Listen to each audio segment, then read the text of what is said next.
Afternoon all. I've been keen to have a look at some Nigel short games from Gibraltar, and maybe we can look at them together. So this isn't exactly going to be a prepared presentation. Rather, I'd like to investigate wins my own interest and just do that openly, really. So any discoveries we make in these games will be for me as well. I had briefly looked at this game before. This is from round 2. Playing I was going to say PlyCount Cramling. I don't think it's PlyCount Cramling. It's anyway. Should we just say P Cramling? It's one of the strongest female players at Gibraltar, which does attract a large number of female players. I think it's PlyCount Cramling. Okay. Anyway, let's get on from that. So D4. Okay. So Nigel Short he surprised Pia. I'm going to assume it's Pierre, with the Chigorin, and he's once beat Kasparov with this. So Chigorin, and he's also inviting a tango, but no one's going to play C4 and E5 because, all the GMs have been watching my live commentary now and know that White gets crushed out, with this knight's tango. That's too dangerous on the dark squares. And so knight F3 makes the game more solid for White, stopping E5 from Black. Now Nigel played D4. Also, by the way, annoyingly, in a recent over-the-board game, someone, just played actually E4, and after E5 played this really annoyingly going into E4 territory, which I really wasn't as comfortable with. This line, Bishop C5. I think it's Bishop E3. You need to know the theory of that as Black, and really the whole point of playing the tango is not to get into theory, so it kind of refuted conceptually this idea of avoiding theory anyway. So that's my point. Let's get back. As demonstrated so far, this isn't a prepared presentation at all. So Nigel played D5. Not that I've prepared any presentations of master games in the past anyway. So C4, Bishop G4. So it's a kind of also reverse Trompovsky, isn't it? With a tempo behind now. So this Bishop G4. Is Black really threatening to do the structural damage? Give up the light squared bishop. Okay, after knight C3, he doesn't yet. He plays actually E6. It's kind of like a French defence without, the bishop hemmed in on C8. Or rather, just supporting the D5 square as well. That's another way of putting it. White's putting pressure on D5. Okay, so you might ask here, Queen B3, maybe Bishop takes F3 there is going to be strong on Knight D4. So Bishop F4, sensible developing move. And now C7's a little bit vulnerable, and maybe even Knight B5 is going to be a threat in some lines. Probably not here though, because there's always Rook C8. But anyway, Bishop D6 to challenge the dark squared bishop. It just drops back. So White doesn't mind maybe the double pawns here. Maybe there's a little bit of dynamism on the H file. Nigel plays Knight G7. Okay. And after E3, he doesn't routinely castle kingside. He actually plays Queen D7. So supporting his bishop. Maybe with the option of castling queenside. After Bishop E2, he actually castles kingside, and so does White. And now, actually, he does double the pawn. So knowing that the H, rook is not going to be useful at all, he takes. White has to take towards the centre. Of course, that's kind of a rule of thumb. Generally, you want to capture towards the centre with your pawns. I mean, here the dynamism on the F file is terrible compared to the the weakness of the E pawn on the semi-open file. That would be a disaster. So capturing with the H pawn, I hope most of you realise the importance of that. But now we see a voluntarily giving up the light square bishop. Bishop takes F3. Now this is an interesting case. Pierre took with actually the G pawn. So okay, this is getting more pawns to the centre, and maybe King G2 and Rook H1 look like, is there a bit of dynamism on the H file? The thing is, you know, bishop takes f3, I think had to be considered. Let's have a quick look. I don't think there's anything sharp or tactical happening in this position.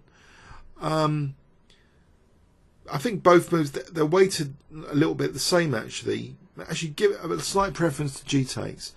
So if bishop takes, is there anything tactical? I doubt it. Knight d8.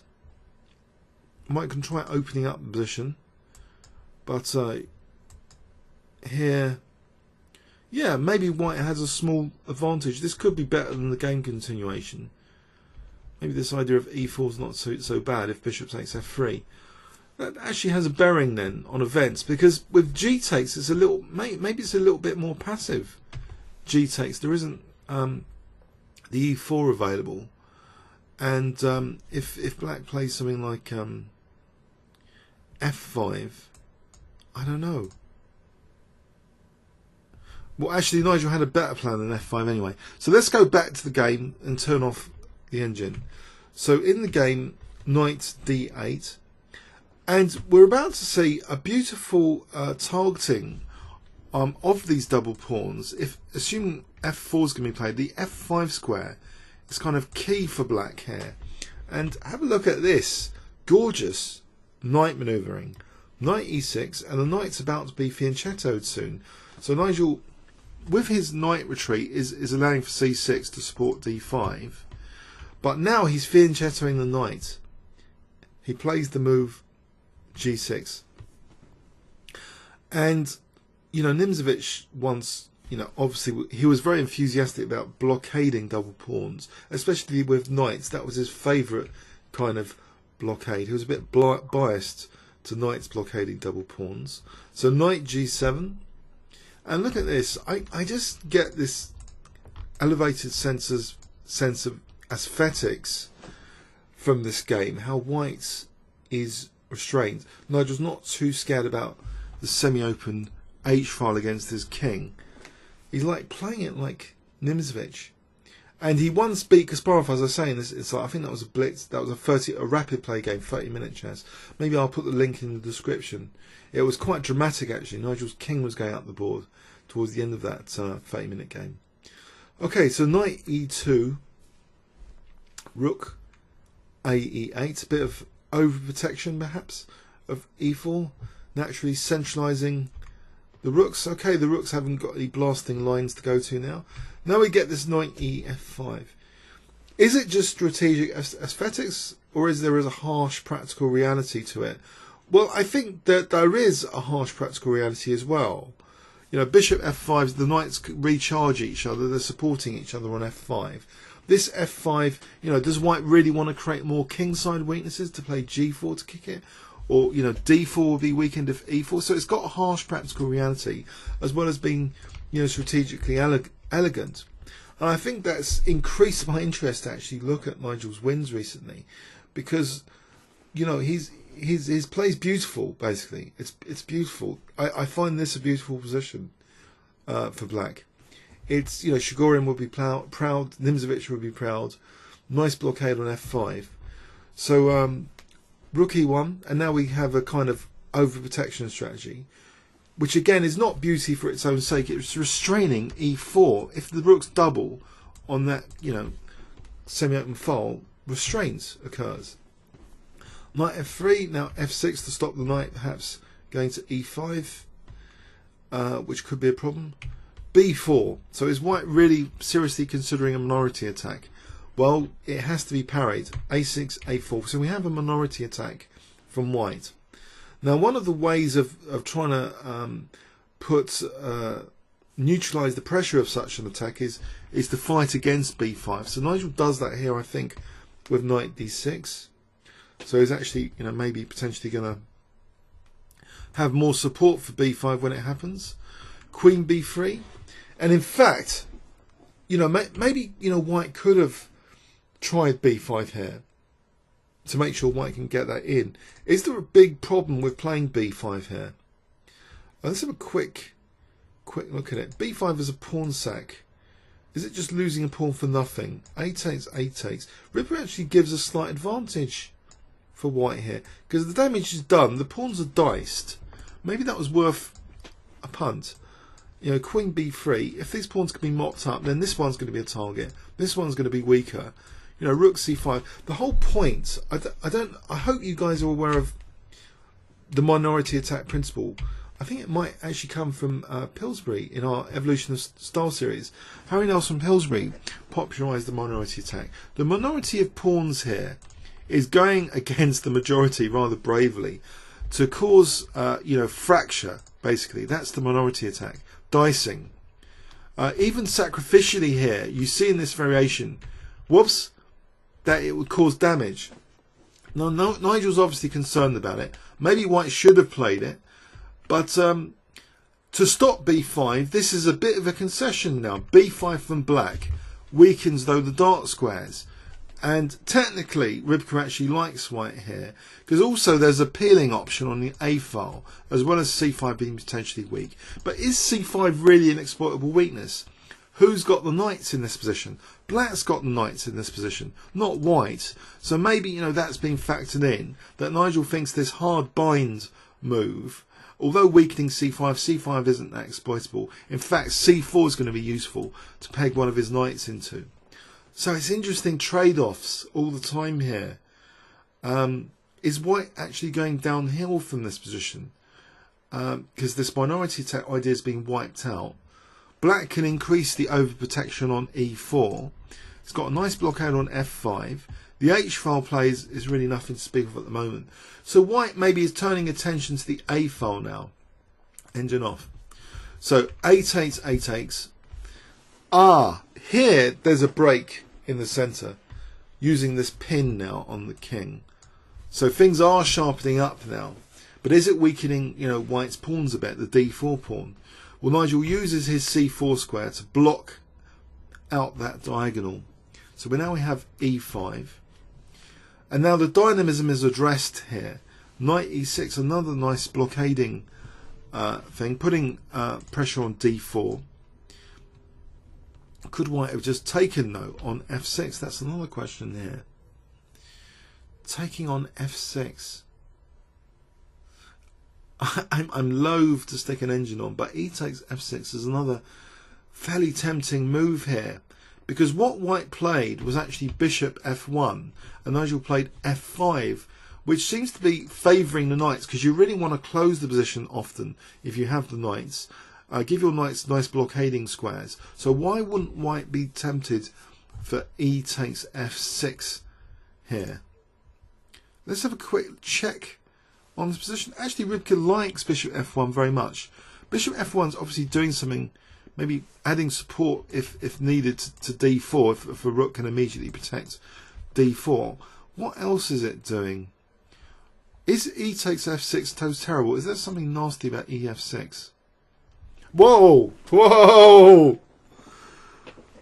Uh-oh. I wonder if you can spot it. There was something nasty about e takes f6.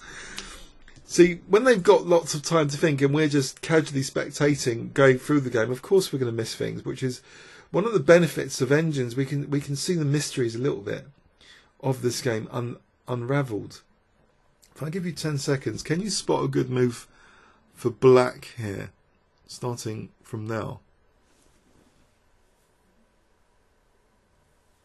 Okay, knight takes f4 apparently. So if queen g4, it's going to be potentially winning the knight on f3. But what about this attack on the rook? So let's just run through that one. Queen g4, king move. Say to f1. What? Queen takes f3, offering the rook. Because knocking out the knight facilitates knight d2 check. Right? So if pawn takes, knight d2 check, but it's not even about winning the queen. Oh my, this is unbelievable, isn't it? But winning the queen's okay, but even stronger is a mate in 3. I wonder if you can spot the mate in 3. You might want to pause the video. I'm just going to go ahead and show you the mate in 3. So here, say king h1, check, and then the knight and queen are beautifully coordinating for a mate. Wow. This is all behind the scenes stuff, isn't it? If king h1, just knight f3, then again queen h3. So even stronger than winning the queen. So this all starts with this faint possibility of queen g4s. So knight takes f4 changes, means EF is not really possible. So bishop f1 was played, so that explains that. See, I told you this game's a complete mystery to me. I'm just going for it as if I would normally, but just with open analysis. So f5. So it seems the knights are winning the battle. The position's getting a bit more closed. Can white at least use the A file then, if not the H file? So rook A1. Now a nasty surprise. Nigel's obviously aware of Capablanca games and playing for G5. So he's going to biting this pawn chain on F4 by playing for G5. Maybe using the H file himself. So bishop D3, again, it seems to be a wasted move, moving the bishop back. But the position, it's done its job there. It's avoided complete disaster. So it can safely move back now. G5. So this knight on E6 is exerting a lot of pressure on the white position.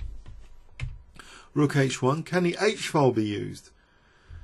Now Nigel actually doesn't passively defend his H pawn. And I could ask, is there a reason he doesn't just defend his H pawn with, say, Rook H7? But he's got a sharper idea in mind, maybe to put pressure on the G file. He just takes on F4. And after takes, he takes on G3. And look, G3 is now vulnerable. And he doesn't mind about the rooks being doubled. Now, rather scarily against his king. So I don't know, there's a lot of calculation maybe here needed to play this sort of stuff. Check. So another question here. I guess, yeah, I can even see it myself. I think this is unplayable because of check. And then rook G4. No, I haven't turned on engine, but that's rook G4's mate there. So I think it's unpleasant to play king takes G3, get the king sucked up the board. So king G1 was played, and now rook G7. So Nigel doesn't mind this, token check on H8, which is played, or it's proved to be token. It's easy to say things in retrospect, but there's no major danger up here apparently. Now he takes on F2, and king E8, a bit of an evacuation. These knights look very, very strong and aggressive on C4 and F4 now, and white's king is a little bit more exposed. Knight G5. Wow, what a game! What a game! Knight G5 does weaken slightly D4. The protection. Nigel snatches on that. He plays Queen A7, hitting D4. Look how the bishop and queen are shut out though. They're just spectating over there. Now. Actually, bishop takes c4. Fed up with that bishop, not doing much maybe. Rook takes g7. Now instead of queen takes g7, well the king can take it, so queen takes d4 is thrown in. Maybe white's in time pressure now. Check. King goes to f1. Check. Again. The king can't... Why did I say the king could take on g7? No, this was a whole rook. Sack. Knight d3 check. We've got a king march here. I see the queen is now getting back the material with queen takes h1 check. And now a final move of the game. I wonder if you can spot it. It's a bit like the final move of the Korchnoi win, which we looked at from Gibraltar. It's a queen decoy. Just for the final straw that breaks the camel's back. D4. So trying to decoy the queen away from that C1 square. So if queen takes D4, there'll be queen C1 mate. And where is the queen going otherwise? Not too many squares. If queen E2, again, queen C1 mate. So that's the final destructive queen decoy. There's no useful rook sacks or anything. So I don't know what to say about this game. It's amazing that the Chigorin can be so effective. The knights, Nxd4 and Chigorin, will be proud of Nigel Short. The dynamic possibilities against white's king, which arose later, seemed very interesting. Bishop takes f3, so willingly giving up the light square bishop. I suppose if it's kept on this diagonal, it's a bit of a token bishop. There's no real exploitable targets. All the pawns on dark squares, the minority attack still going ahead. But more importantly, maybe that this knight on f3 could be good for e5 control, and you know d4 and white will be more solid. So what's happened with this bishop f3 strategically? Well, Nigel's obviously created the imbalance, the two knights versus the bishop and knight, and it depends, you know, how good is that knight squared bishop going to be? Once these knights got into the centre, it seems first of all nice blockade on f5. And then, you know, a little bit of liberation with potential e4 and b5 breaks. b5 being what's called the minority attack. So was the e4 break that effective? Did it expose, you know, the king also temporarily on the diagonal? It doesn't really want to waste time going to h8 when white's got the semi-open h file anyway.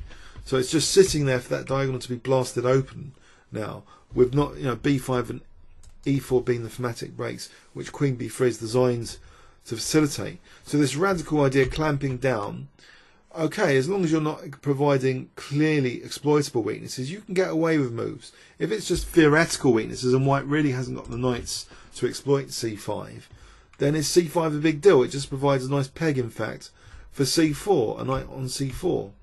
So e4's played, but you know, if the idea is not really to do damage to win the e5 square for this knight, doesn't seem that effective in retrospect. That this e5 was just answered now with knight e6 with vicious threats immediately, exposing, you know, this lack of communication to protect that poor knight on f3. That knight takes f4 is actually a major threat here. It's making e takes f4, e takes f6 not that playable. So this humble retreat now, I think, is putting Nigel in the driving seat of the game after f5. The knights look kind of beautiful. And it seems, you know, white's A and H files seem quite token. In fact, white is encouraged to win even the pawn on h6, because now we get a backlash on the g file and both knights springing to life, culminating in an entire rook sack very shortly. So after this knight g5, queen a7, a temporary rook sack. But Nigel's perhaps calculated he's going to get his rook back now. So queen d4, check. So he's obviously seen this position and thought, well, if king g3 here, there was another mating line, check, and wherever the king goes, it just gets mated. If it goes to h4, it gets mated, queen g4 mate again. So he's winning his rook back, and after that, you know, it's horrible for white, because the knight and queen coordination on c1 now is just winning. So I thought, yeah, that's an impressive game, and hopefully we're going to check other Nigel short games where he's actually accepted double pawns himself, and we see this dynamic compensation which is used to kind of you know, defy the pawn structure again, and to get pressure to give strategic advantage to him. So he uses double pawns dynamically a lot in his own games, as well as inflicting them. In this particular game, he inflicted double pawns. He voluntarily gave up his bishop to play for this two knights versus knight bishop scenario. A very interesting game of imbalances and how trump cards are managed, and how the tactics can sometimes shatter dreams here. You know, the liberating ideas were all shattered of b5 and e4. It ended up just being a closed position where the knights revelled. Okay, comments or questions on YouTube? Thanks very much.